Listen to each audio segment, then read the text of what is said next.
wielding the power to be able to do so. He amassed a personal fortune, spending his riches in ways that inspired some and outraged others. He was corpulent and intimidating. One contemporary said meeting his blazing dark eyes was like confronting the headlights of an express train bearing down on you. J. Pierpont Morgan was as powerful as a world leader. Wall Street was his empire.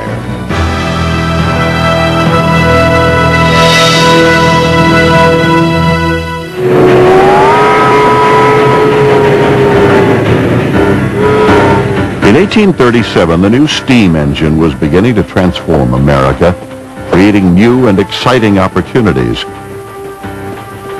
It was into this world of possibility that John Pierpont Morgan was born on April 17th in Hartford, Connecticut. The eldest son of Junius Spencer Morgan, a well-to-do businessman, and Juliet Pierpont Morgan, the daughter of a fiery preacher and poet. Young Pierpont was greatly influenced by both of his grandfathers. Every Sunday, he accompanied his grandfather Joseph Morgan to the local Episcopal church. Pierpont loved the services, especially when it came to singing the hymns. His other grandfather, the Reverend John Pierpont, was known for his radical sermons about politics and religion. He was eventually forced to leave his pulpit because of his ideas. From his Pierpont grandfather, Morgan got a streak of romanticism, a streak of morality, and even a certain crusading streak that would be very important in his life. This crusading streak of Pierpont's was evident while he was at school. He proved himself to be a natural leader among the other children. Pierpont's father noticed his son's abilities and over the years groomed him for a career in business. He raised his son Pierpont with a great deal of love, but also a great deal of discipline. Junius Spencer Morgan expected that his son would follow in his footsteps and succeed in the business world. But illness plagued Pierpont and often kept him out of school. From the time that he was a boy, he really had two personalities. One was this very jolly, animated, high-spirited, outgoing boy with tremendous energy and health. But then he would suddenly get these fainting spells, and that was accompanied by a personality that was more that of a brooding loner. Forced by illness to spend time alone, Pierpont perfected the game of solitaire, a game he played to relax when he felt tense or nervous. As his health improved, Pierpont spent much of his time accompanying his family to art galleries and concerts. It was at this time that he began to develop a lifelong appreciation for the arts. Pierpont Morgan started collecting as a child. He was very interested in collecting historic autographs, particularly of great Americans. Pierpont's interest in history served him well when he returned to high school. He wrote his commencement essay on his hero, Napoleon Bonaparte, a man whose power he was determined to emulate. Pierpont's father was looking for a position of power himself, and in 1854 he accepted a job at the Peabody Bank in London. It was an incredible opportunity. Junius would gain access to wealthy European bankers who in turn could provide capital to help build a burgeoning America. Pierpont was 17 when Junius moved the family abroad. Soon, he was on his way to college in Germany, where he showed a remarkable aptitude for mathematics. After his first year at the university, Pierpont's father decided it was time for his son to begin his career and arranged for him to be given a job in a New York City banking firm. At 20 years of age, Pierpont left his family behind and sailed for New York, ready to strike out on his own. Pierpont began his business career as a clerk at a Wall Street bank.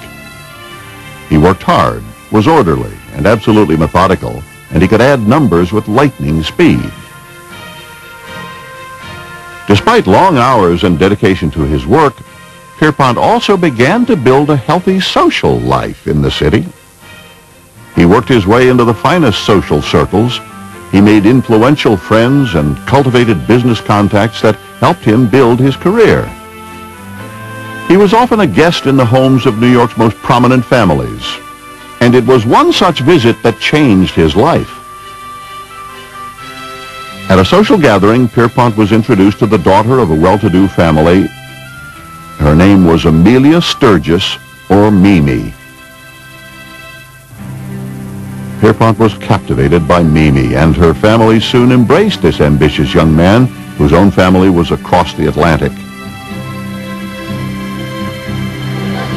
When Pierpont wasn't visiting Mimi, he was searching for new opportunities. Pierpont had big dreams and was determined to find a way to turn them into realities.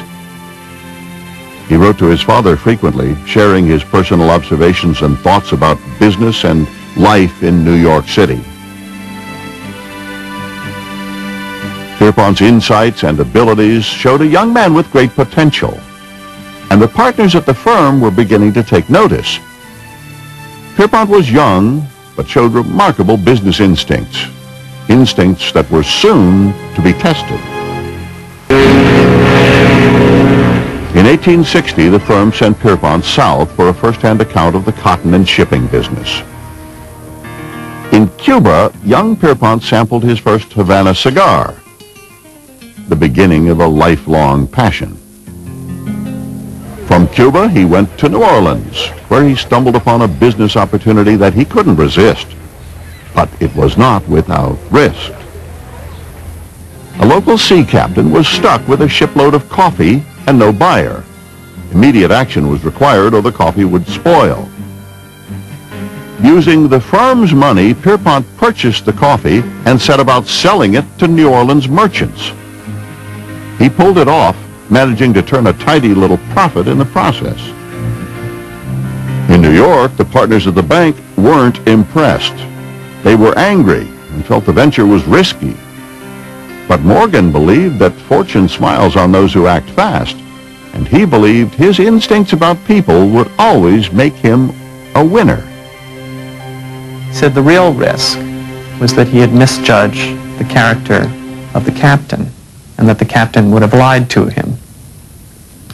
And this is sort of the quintessential issue of Morgan, that he was able to look at people and immediately make a judgment of their character and of their integrity, and one of his greatest strengths. With his modest success in New Orleans, Pierpont soon found that his ambition outstripped the opportunities the bank offered. So in 1861, impatient and determined to set off on his own, he left the bank to go into business for himself. Pierpont worked with his father to invest European money into American industry. Times were turbulent, however. Civil war threatened the country. But young Pierpont was smart and was backed by a powerful and influential father. America needed capital to grow, and Pierpont Morgan wanted in on the action of supplying it.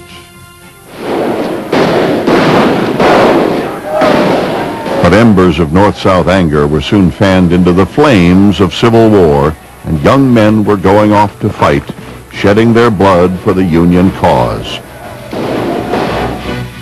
Like other young men of means, Pierpont was able to avoid the draft. He paid a substitute $300 to take his place and called him the other J.P. Morgan. Not fighting in the war enabled Pierpont to concentrate on his work. And business was booming. Long hours at the office were made bearable by his blossoming love affair with Mimi. Pierpont was coming into his own. But his personal fortunes eventually took a turn for the worse. During the summer of 1861, 3 years after they had met, Mimi was diagnosed with tuberculosis, almost always fatal in the 19th century. When Mimi's condition worsened, he brought the best specialists to attend to her. But his efforts were in vain. 4 months after their marriage,